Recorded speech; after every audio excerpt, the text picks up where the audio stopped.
Mampu mata kuliah Bahasa Indonesia. Baiklah, kami di sini akan mempresentasikan hasil dari PPT kami yang berjudul Penjernihan Air Menggunakan Koloid Absorpsi. Sebelum dimulai, izinkan kami memperkenalkan diri. Saya Kilesa Valencia dengan NIM 123280096. Saya Vidya Novalia Putri dengan NIM 123280090. Saya Utari Ramadhani dengan nomor NIM 123280118. Saya Maureen Elvira Zaini Gunawan dengan NIM 123280119. Baiklah, langsung dimulai saja presentasinya. Bab 1 pendahuluan berisi latar belakang, rumusan masalah, tujuan penelitian, dan metode penelitian. Untuk latar belakang akan dibacakan oleh Vidya dan Maureen. Pada Vidya dan Maureen, kami persilahkan. Baik, terima kasih. Air merupakan unsur yang sangat penting untuk menopang kelangsungan hidup bagi semua makhluk di muka bumi. Air bersih memegang peranan penting dalam memenuhi kebutuhan pokok bagi manusia. Salah satu di antaranya yaitu dipergunakan untuk keperluan rumah tangga sebagai air minum.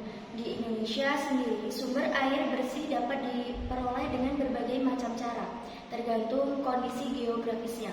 Sebagian besar masyarakat menggunakan air yang bersumber dari air tanah, baik air tanah dangkal maupun air tanah dalam. Akan tetapi, banyaknya kasus pencemaran air saat ini membuat masyarakat yang hidup baik di pedesaan maupun di perkotaan kesulitan untuk mendapatkan air bersih. Kebutuhan akan air semakin lama semakin meningkat sesuai dengan perkembangan jumlah penduduk dan kenaikan taraf hidup masyarakat.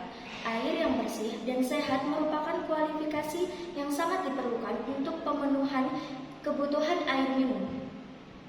Selanjutnya dibacakan oleh Mama. Dalam kenyataannya, air di alam tak selamanya bersih.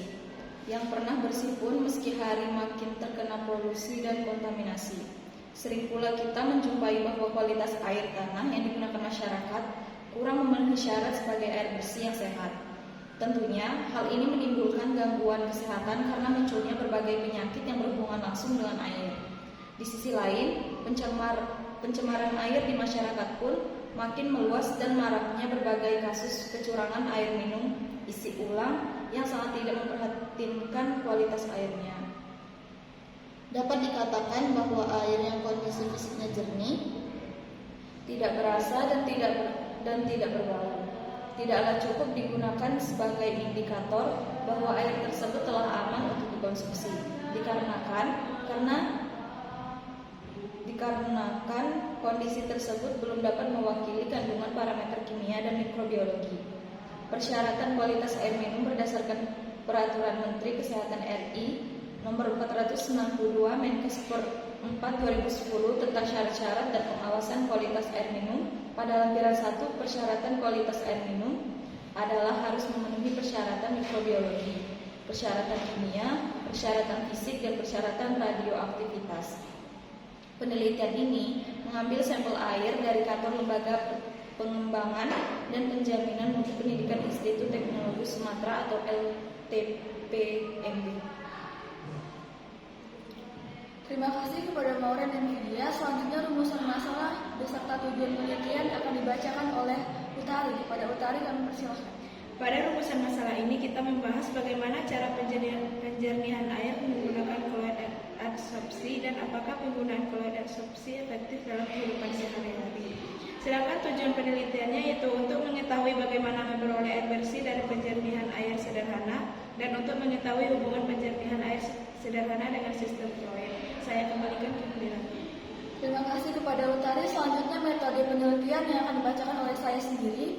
Dalam metode penelitian ini, kami menggunakan kepustakaan atau library research.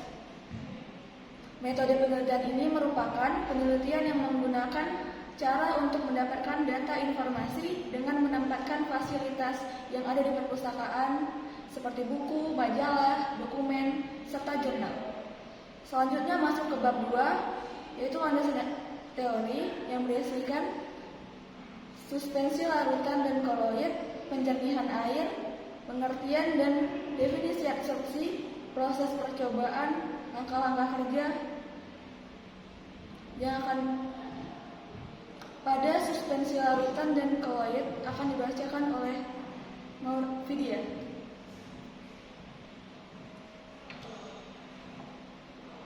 Suspensi merupakan sistem dispersi dengan ukuran relatif besar, tersebar merata dalam medium pendispersinya. Pada umumnya, suspensi merupakan campuran heterogen. Contohnya, pasir yang dicampur dengan air. Larutan merupakan sistem dispersi yang ukuran partikel-partikelnya sangat kecil, sehingga tidak dapat diamati atau dibedakan antara partikel pendispersi dan partikel terdispersi. Meskipun dengan menggunakan mikroskop ultra, contohnya larutan bulan. Koloid merupakan suatu bentuk campuran atau sistem dispersi dua atau lebih zat yang bersifat homogen, namun memiliki ukuran partikel terdispersi yang cukup besar, 1100 nm, sehingga terkena efek Tyndall. Selanjutnya, saya kembalikan ke moderator. Selanjutnya, penjernihan air beserta pengertian dan definisi absorpsi yang akan dibacakan oleh Mauren. Pada Mauren, kami persilakan. Air keran atau PDAM yang ada saat ini mengandung partikel-partikel koloid tanah liat, lumpur, dan berbagai partikel lainnya yang bermuatan negatif. Oleh karena itu, untuk menjadikannya layak untuk diminum, harus dilakukan beberapa langkah agar partikel koloid tersebut dapat dipisahkan. Pengertian dan definisi absorpsi. Salah satu sifat-sifat koloid adalah peristiwa absorpsi. Absorpsi adalah peristiwa penyerapan partikel atau ion atau senyawa lain pada permukaan partikel koloid yang disebabkan oleh luasnya permukaan partikel. Penyerapan partikel atau ion oleh permukaan koloid atau yang disebut peristiwa absorpsi ini dapat menyebabkan koloid menjadi bermuatan listrik. Selanjutnya, alat dan bahan beserta langkah-langkah kerja yang akan dibacakan oleh Utari. Kepada Utari, kami persilakan. Di sini kami menggunakan alat yaitu gunting dan paku, sedangkan bahannya yaitu tawas, arang, pasir, kapas, lidi, sabun kelapa, batu, kerikil, dan air kotor.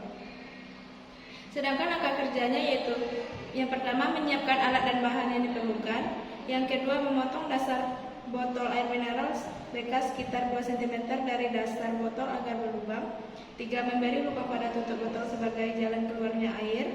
Yang keempat, mencuci bahan-bahan yang akan digunakan sebagai komponen dalam penjernihan air sederhana. Yang kelima, mengisi botol dengan bahan-bahan yang sudah dicuci serta berurutan. Pertama, menuangkan pasir, kapas, sabut kelapa, kerikil, lidi, dan kemudian kerikil berukuran agak besar. 6. Menguji coba penjernihan air sederhana dengan menuangkan air kotor yang keruh ke dalam penjernihan air sederhana. 7. Mengamati air yang keluar dari penjernihan air sederhana. Saya kembalikan ke moderator. Baiklah, terima kasih kepada Utari. Selanjutnya bab 3 yang berisi kesimpulan dan syarat. Untuk kesimpulan akan dibacakan oleh saya sendiri. Alat penjernih air sederhana dapat menghasilkan air jernih dan air keruh. Karena suspensi air keruh memiliki partikel-partikel cukup besar dibandingkan kerapatannya. Komponen-komponen alat penjernih air sehingga kotoran tertinggal di dalamnya. Selain itu, alat penjernih air mengandung tawas yang akan mengendapkan berbagai kotoran dalam air keruh. Dan alat penjernih air merupakan salah satu alat yang menggunakan sifat koagulasi dan dalam koloid, yakni menambahkan koagulator atau tawas untuk mendapatkan koloid lain seperti koloid tanah dan partikel lain-lainnya yang membuatnya keruh. Selain itu juga terdapat sifat absorpsi sehingga permukaan tawas menyerap zat-zat warna pestisida dengan yang terdispersi dalam air dengan deterjen yang terdispersi dalam air. Selanjutnya saran yang akan dibacakan oleh Tari. Adapun saran yang dapat kami berikan melalui masalah ini adalah sebagai berikut. Masyarakat dan teman-teman mahasiswa Institut Teknologi Sumatera khususnya diharapkan memanfaatkan teknologi sederhana ini karena sangat bermanfaat bagi kita semua karena air bersih merupakan kebutuhan mutlak yang harus dipenuhi. Sekian, terima kasih. Sekian dari presentasi kami. Kalau ada kata-kata yang salah, mohon dimaafkan. Wabillahi taufiq wal hidayah. Wassalamualaikum warahmatullahi wabarakatuh.